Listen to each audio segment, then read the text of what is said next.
I just read Saga, chapter 11, and thankfully Lion Cat doesn't die. We get a pretty nice cover, actually. It's really nice. It's Bar. It's Marco's dad.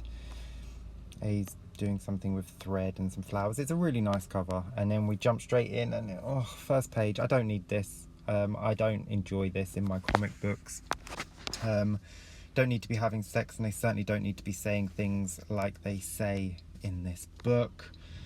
I mean, especially that part, your exact words to me, yeah, you don't need it in books like that. I mean, it could have been this scene, them just getting dressed, you know what they've done afterwards. You don't need to see boobs, you don't need to see fucking. It's absolutely, as a grown-up, I know what happens between two consenting adults, so I don't need to see it in my book. But skipping past that, we get back to the ship. The alien thing has hatched from the planet and is creating like a black hole in its mouth, sucking the ship in. They need more power. Their engines aren't strong enough to get them away from the void, so they need to get some more power and get away from the void.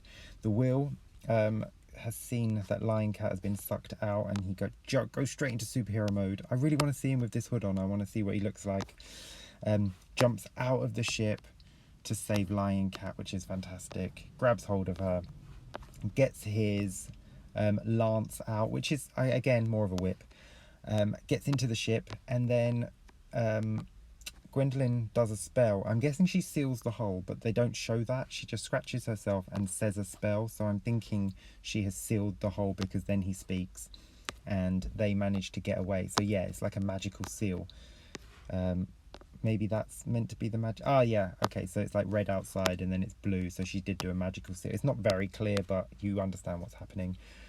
Marco and his mother head down to the engine room, which is literally like a coal engine. They just burn wood as their means of fuel. And the mother tries to convince him to take Elena and the baby and use the helmets to get off the ship and go somewhere safe and leave the mother and father there to die. But instead, Marco uses the helmets as fuel to get the ship away. Only problem is, the ship's now travelling far too fast and is beginning to break apart. So the dad has to use what little magic he has left to hold it together.